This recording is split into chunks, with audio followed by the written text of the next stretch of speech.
एक सुहागन औरत के विधवा होते ही औरत की जिंदगी पूरी तरह से बदल जाती है। मेरा नाम शांति देवी है। मेरी उम्र 75 साल है। मेरा जन्म एक जमींदार घर में हुआ था। मैं बहन भाइयों में सबसे बड़ी थी।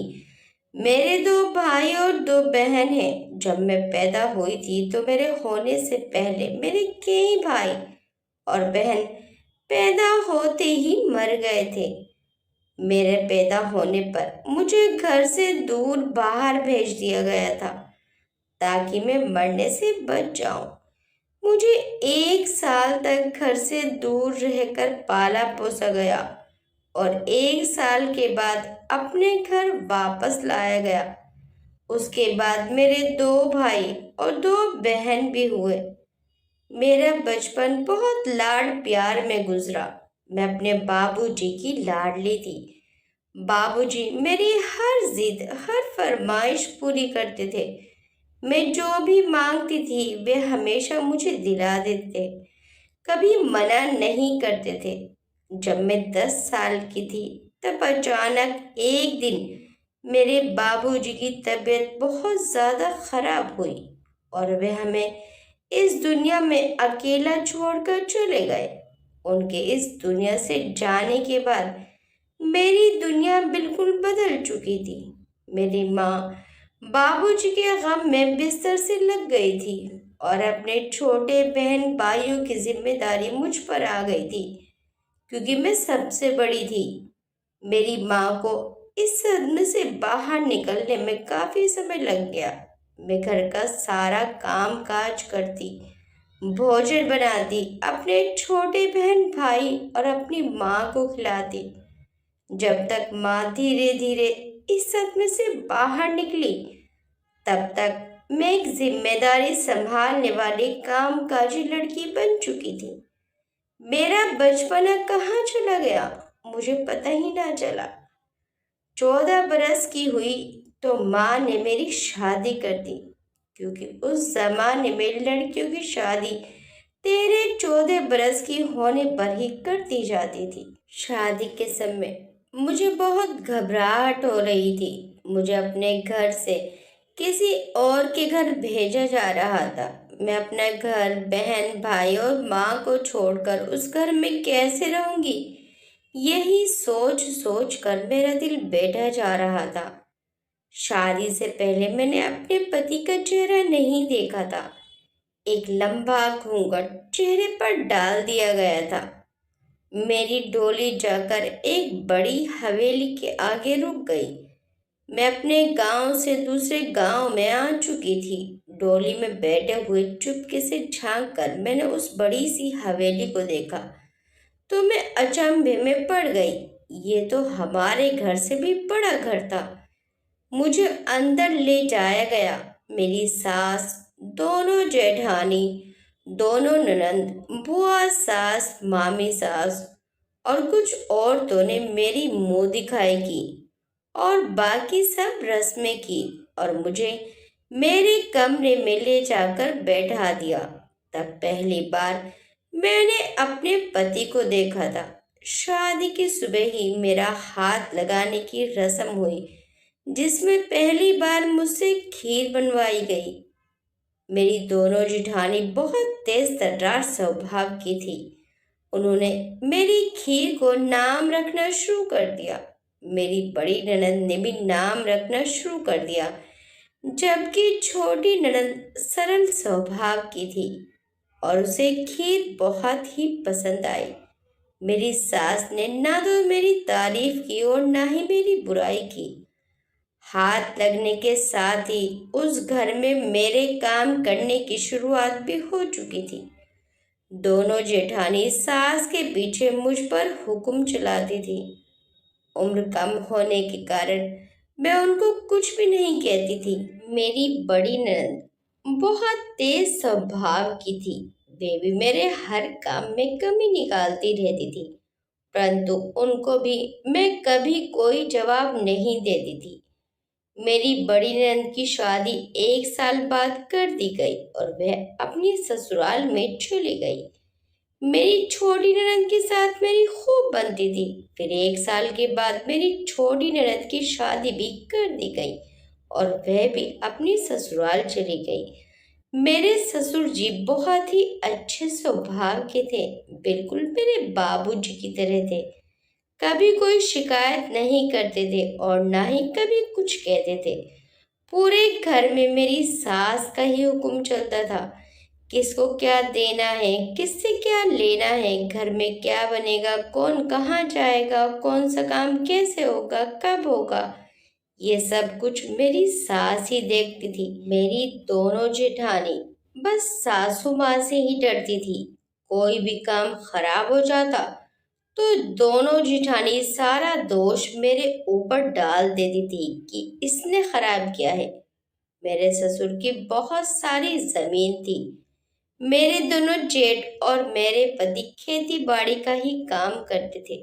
मेरी शादी के 10 साल के अंदर मेरे 4 बच्चे हो गए थे, 2 बेटे और 2 बेटियां। मैं दिन भर घर का काम भी करती और बच्चों को भी संभालती थी, क्योंकि मेरी जेठानी कम ही काम करती थी और ज्यादा काम मुझसे लेती थी। एक दिन अचानक से मेरे ससुर जी का देहांत हो जाता है। हमारे घर में दुखों का पहाड़ टूट जाता है। मेरी सास को पति की मृत्यु ने हिलाकर रख दिया था। अचानक से ही उनकी दुनिया ही बदल गई। घर में हुक्म चलाने वाली मेरी सास पति की मृत्यु के बाद अपने कमरे में बिस्तर पर पड़ी चुपचाप आंसू बहाती रहती थी। 13वीं के बाद जब मेरी सास अपने कमरे से बाहर निकली तो तब तक घर का माहौल ही बदल चुका था। सब कुछ दोनों जेठानियों ने अपने कब्जे में कर लिया था। अब घर के सारे काम मेरे दोनों जेठानियों के हुक्म पर होते थे। मेरी सास की अब घर में कोई कदर कीमत नहीं रह गई थी। मेरी सास अब चुपचाप बैठे हुए सब काम देखती रहती थी। मेरे पति अपनी माँ का बहुत सम्मान करते थे। जब वे अपनी माँ को ऐसी हालत में देखते थे तो उन्हें बड़ा दुख होता था, लेकिन वे कर भी कुछ नहीं सकते थे, क्योंकि दोनों भाइयों ने सब कुछ अपने हाथ में ले लिया था और मेरे पति के हाथ में कुछ भी नहीं था। उधर मायके में भी धीरे धीरे करके मेरी दोनों बहनों और दोनों भाइयों की भी शादी हो चुकी थी। दोनों बहनें अपने ससुराल में जा चुकी थी। मेरे मायके में भी सब कुछ भाई भाभीियों के हाथ में ही आ गया था। अब मेरी माँ के हाथ में कुछ भी नहीं था और मेरी माँ की तबीयत भी अब धीरे धीरे खराब रहने लगी थी। ऐसे ही करते करते मेरी शादी को 12 साल हो चुके थे। एक दिन मेरे पति खेत पर से आए और आकर आराम से बिस्तर पर लेट गए। मैंने उन्हें पानी पिलाया। वे मुझे कुछ परेशान से लग रहे थे। मैंने उनसे पूछा, क्या बात है, आप कुछ परेशान से लग रहे हैं? वे कहने लगे कि नहीं, कोई बात नहीं, बस अपने बच्चों की और तुम्हारी चिंता हो रही है। मैंने पूछा, अचानक से ऐसे आपको हमारी चिंता क्यों होने लगी? उन्होंने कोई जवाब नहीं दिया। वे बहुत गहरी सोच में थे। मैंने उनसे पूछा, आप पहले भोजन कर लीजिए, मैं आपके लिए भोजन ले आऊं? तो उन्होंने उत्तर दिया कि नहीं, अभी नहीं, मेरा दिल घबरा रहा है, मैं अभी नहीं खाऊंगा, थोड़ी देर बाद खा लूंगा। मैंने कहा ठीक है, परंतु उनकी बेचैनी धीरे धीरे बढ़ती जा रही थी। उन्हें बहुत ज्यादा घबराहट होने लगी। मैं उन्हें देखकर बहुत ज्यादा घबरा गई थी। मैंने अपनी सास को आवाज लगाई, माँ जी इधर आइए, इनको बहुत घबराहट हो रही है। माँ जी दौड़कर कमरे में आई और इनके पास बैठ गई और इनके सर पर प्यार से हाथ फेरने लगी। क्या हुआ मेरे बच्चे, क्या बात हो रही है? ये कुछ नहीं बोले। इनका चेहरा लाल हो रहा था और घबराहट और भी ज्यादा बढ़ गई थी। ये कभी अब बैठ जाते, कभी लेट जाते। इन्हें किसी भी तरह चैन नहीं था। ये अपने हाथों से अपने सीनों को पकड़े हुए होंठ भींच रहे थे। थोड़ी देर में ही इन्होंने अपनी आंखें बंद कर ली और पीछे को गिर गए। मेरी सास और मैं इनको आवाजें लगाते रह गए, परंतु इन्हें हमारी आवाज सुनाई नहीं दे रही थी। 10 मिनट के अंदर ही ये हमें छोड़कर जा चुके थे। घर में कोहराम मच गया। जल्दी से एक आदमी को डॉक्टर को बुलाने के लिए भेजा गया। डॉक्टर आया। डॉक्टर ने चेकअप किया। डॉक्टर ने कहा, अब कोई कुछ नहीं कर सकता। ये कहकर डॉक्टर चला गया और मेरी आंखों के सामने ही 10 मिनट के अंदर ही मेरी दुनिया उजड़ गई। मेरी मांग का सिंदूर मिटा दिया गया। मेरे माथे की बिंदी हटा दी गई। मेरे हाथों की चूड़ियां तोड़ दी गई। मेरे जीवन में पड़ले आ चुकी थी। मेरा जीवन अंधकार में हो चुका था। अपने 4 मासूम बच्चों की जिम्मेदारी मेरे ऊपर छोड़कर ये मुझे हमेशा के लिए चले गए थे। एक ही पल में सुहागन से मैं विधवा बन चुकी थी। मेरे दिल के सैकड़ों टुकड़े हो चुके थे और हर एक टुकड़े से खून बह रहा था और वह खून किसी को दिखाई नहीं दे रहा था। मेरे पति का अंतिम संस्कार कर दिया गया और मैं सुहागन की साड़ी से सफेद साड़ी में आ गई। इस समय मेरी उम्र बस 26 साल ही थी और मैं विधवा हो गई थी। विधवा होने के बाद सब कुछ बदल चुका था। अब मैं घर में एक नौकरानी के सिवा कुछ भी न थी। सब कुछ मेरे दोनों जेठ और जेठानियों के कब्जे में आ चुका था। मेरी सास बेबस और लाचार थी और अपनी सास के साथ मैं भी अब बेबस और लाचार हो चुकी थी। एक दिन मेरे दोनों जेठ ने मुझे अपने बच्चों को लेकर उस हवेली से जाने के लिए कह दिया और गांव में ही एक दूसरा हमारा जो छोटा सा घर था, मुझे उसमें रहने के लिए कह दिया। मैं अकेली मजबूर औरत क्या करती। मेरी सास ने इसका विरोध किया तो मेरे दोनों जेठ ने कहा कि अगर आपको कोई ऐतराज है तो आप भी इसके साथ ही जाकर रह सकती हैं। यह सुनकर मेरी सास अवाक रह गई। उनके मुंह से कुछ भी नहीं निकला। उनकी अपनी औलाद उनके साथ ऐसा कर सकती है, ये उन्होंने कभी सपने में भी नहीं सोचा था। सास ने कहा, मैं अपनी जवान विधवा बहू को अकेले नहीं छोड़ सकती। अभी बच्चे बहुत छोटे छोटे हैं, इसका कोई सहारा भी नहीं है। मैं भी इसके साथ ही रहूंगी। और मेरी सास ने अपना सामान भी ले लिया और मुझे लेकर उस छोटे से घर में आ गई। मेरे दोनों जेठ ने 5 बीघा जमीन मुझे दे दी और बाकी जमीन और वह हवेली उन दोनों ने खुद रख ली। मैं अकेली विधवा औरत कैसे खेती बाड़ी करती। मैंने वह जमीन बटाई पर दे दी और उससे जो भी पैसे मिलते उससे हम अपना जीवन यापन करने लगे। मेरी सास में अब बहुत बदलाव आ चुका था। अब वे शांत रहने लगी थी। मुझे वे कभी कुछ नहीं कहती थी।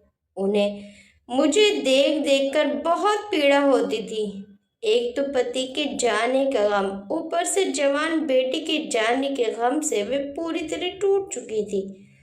अपने सामने अपनी विधवा बहू को देख देख कर उनके हृदय को असहनीय पीड़ा होती रहती थी, परंतु वे मेरे सामने कुछ नहीं कहती थी। वे सोचती थी कि अगर मैं इसके सामने रोऊंगी तो ये और भी ज्यादा रोएगी। इसी कारण से वे मेरे सामने एक मजबूत औरत बनकर दिखाना चाहती थी।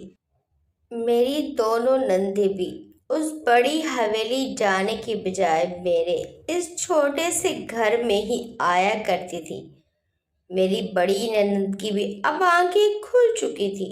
मेरी दोनों नंदे अब मुझसे अधिक प्यार करने लगी थी। समय गुजर रहा था, बच्चे थोड़े बड़े हो रहे थे और अब उन पैसों में गुजारा होना मुश्किल हो रहा था। तो मैंने इधर उधर से गांव में कुछ और काम करना शुरू कर दिया था ताकि बच्चों का खर्चा अच्छी तरह से निकल सके। मैं आस पास के घरों से कपड़े लेकर भी सीने लगी थी, जिससे थोड़े से पैसे और आ जाते थे। मेरी सास मुझे हर तरह से सहयोग करती थी। समय गुजरता गया। अब बच्चे थोड़े और बड़े हो गए थे। मेरे बच्चों ने 10वीं की परीक्षा गांव के स्कूल से ही दी। उसके बाद दोनों बेटे शहर जाकर पढ़ने लगे। दोनों बेटियों ने बस 10वीं तक ही पढ़ाई की और अब मुझे उनके विवाह की चिंता सताने लगी। मेरी बेटियों के विवाह की चिंता ने मेरी रातों की नींद उड़ा दी थी। मेरी सास यह जानती थी कि दोनों बेटियों की विवाह की चिंता मुझे खाई जा रही है। एक दिन मेरी सास ने मुझे अपने पास बुलाया और मुझे कुछ गहने दिए और कहा, ये दोनों बेटियों की शादी में काम आएंगे। तू चिंता मत कर, दोनों बेटियों की शादी अच्छे से हो जाएगी। सास ने मुझे कुछ रुपये भी दिए जो कि उन्होंने बहुत समय से इकट्ठे किए हुए थे। उन रुपयों को मेरे हाथ पर रख मेरी सास ने कहा, ये रुपये मेरी दोनों पोतियों के लिए हैं। मैं अपनी बेटियों को जो देना था दे चुकी हूँ और वे दोनों सुखी संपन्न परिवार में हैं। उन दोनों को किसी भी चीज़ की कोई ज़रूरत नहीं है। मेरे पास जो कुछ भी है वे मेरे इन बच्चों का है। अब इन दोनों लड़कियों के लिए लड़का देखना शुरू कर दे और इन दोनों के हाथ पीले कर दे। मेरी सास ने मेरी चिंता एक ही पल में खत्म कर दी थी। मैंने अपनी दोनों बेटियों के लिए लड़के देखने शुरू कर दिए और भगवान की कृपा से मुझे दोनों बेटियों के लिए सुयोग्य वर मिल गए और मैंने दोनों बेटियों का एक साथ ही विवाह कर दिया और दोनों बेटियां अपनी अपनी ससुराल में चली गई और दोनों बेटे बाहर ही पढ़ाई कर रहे थे। अब उस घर में मेरी सास और मैं दो विधवा औरत रह गई थी और विधवा औरतें इस समाज में कलंक के समान होती हैं। इसका एहसास हमें उस समय हुआ जब लोगों के तानों के बाण हमारे हृदय पर चलाए जाने लगे। कोई कहता दोनों अपने पति को खा गई, कोई कहता अपशगुनी है, कोई कहता इन्हें गांव से बाहर निकालो। हम दो विधवा औरतें तानों के तीर खाकर कमजोर पड़ जाती, किंतु फिर एक दूसरे की ढाल बन जाती। उधर मेरे मायके में मेरी माँ भी अब इस दुनिया को छोड़कर जा चुकी थी।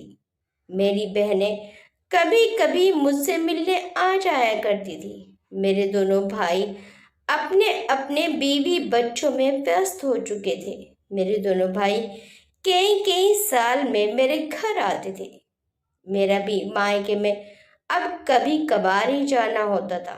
उधर मेरी हवेली से निकल जाने के बाद दोनों जेठ में कुछ समय बाद झगड़ा होने लगा और दोनों भाई की एक साथ में ना बन सकी और दोनों भाई अलग हो गए।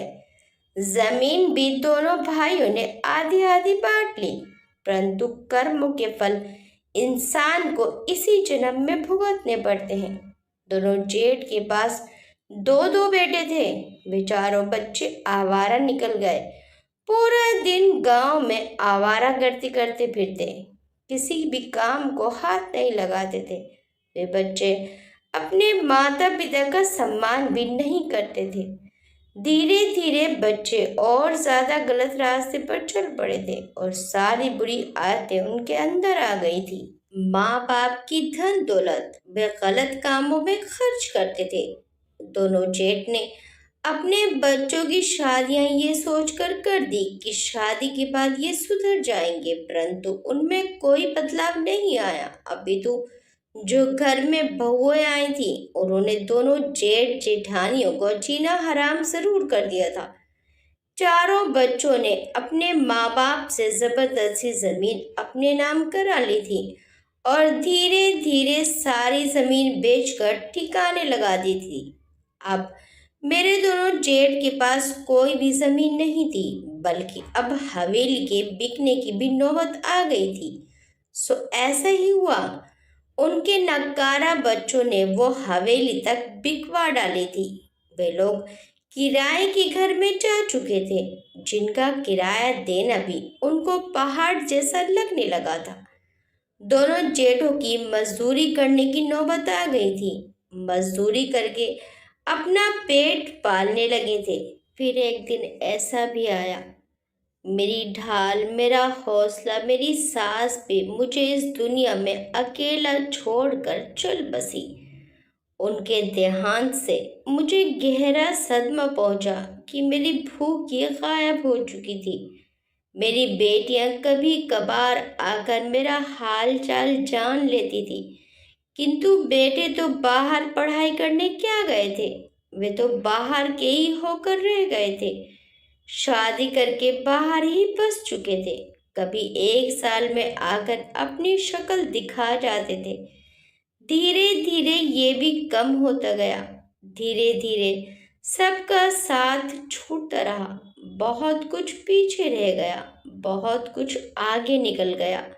मैं बेसहारा विधवा औरत फिर तन्हा की तन्हा रह गई। सुहागन की साड़ी से सफेद विधवा की साड़ी तक के सफर में विधवा औरत की जिंदगी में बस जिम्मेदारियों के अलावा कोई खुशी बाकी नहीं रह जाती है। धीरे धीरे करके उसका जीवन इन जिम्मेदारियों की भेंट चढ़ जाता है। पति जाते जाते अपने साथ पत्नी की खुशियां भी लेकर चला जाता है। पति तो मृत्यु को पाकर इस जीवन से मुक्त हो जाता है, परंतु एक पत्नी जब तक जीती है तब तक अपने पति की जिम्मेदारियों को ढोती रहती है। अपने बच्चों की खुशियों में ही वह अपनी खुशी तलाश करने की कोशिश करती है, परंतु धीरे धीरे वह बच्चे भी अपनी जिंदगी में व्यस्त हो जाते हैं और पीछे रह जाती है फिर से वही नीरस जीवन वाली अकेली विधवा माँ। मेरे शरीर में भी अब बुढ़ापे ने दस्तक दे दी थी। अनेक बीमारियों ने भी जन्म ले लिया था। गांव की आस पड़ोस की कुछ लड़कियां मेरे पास आती, जिन्हें मैं कई तरह के काम सिखा देती थी। वही मेरा थोड़ा बहुत घर का काम काज कर जाती। गांव के ही कुछ अच्छे लड़के मेरा बाहर का काम कर देते थे। ऐसे ही मेरा बुढ़ापा व्यतीत होने लगा। अब तो बस उस दिन की प्रतीक्षा में हूँ जिस दिन आत्मा भी शरीर का साथ छोड़कर चलती बनेगी। आज मैं 75 बरस की हूँ। सामने कागज कलम देखा तो अपने जीवन का सफर लिखने को जी चाहा तो लिखने बैठ गई। जीवन में अनेक कठिनाइयों का सामना किया। मेरे जीवन में खुशियाँ कम, दुख अधिक थे, फिर भी हंसते हंसते सब सहती गई। कभी गिरी, कभी उठी, कभी टूटी, कभी जुड़ी। इसी का नाम जीवन है।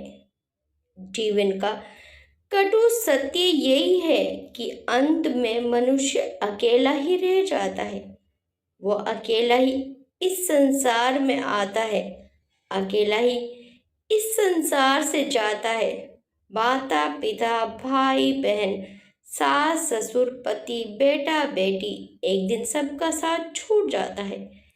कहने को तो भरा पूरा परिवार होता है, किंतु वह बस कहने को ही रह जाता है। मैं 75 बरस की विधवा अकेली बूढ़ी औरत आज इस कागज के टुकड़े पर अपने वो अनकहे शब्द लिख रही हूँ जो आज तक किसी से ना कहे। कहेगा तो इंसान तभी जब सुनने वाला कोई हो, इसलिए इस कागज कलम का सहारा ले रही हूँ। बस यही थी मेरी कहानी। ईश्वर सबको सुखी रखे। आपको ये कहानी कैसी लगी हमें कमेंट करके ज़रूर बताइएगा। वीडियो अच्छी लगी तो वीडियो को लाइक शेयर सब्सक्राइब करना मत भूलिएगा। मिलते हैं नेक्स्ट टाइम एक अच्छी सी कहानी के साथ। Till then bye bye.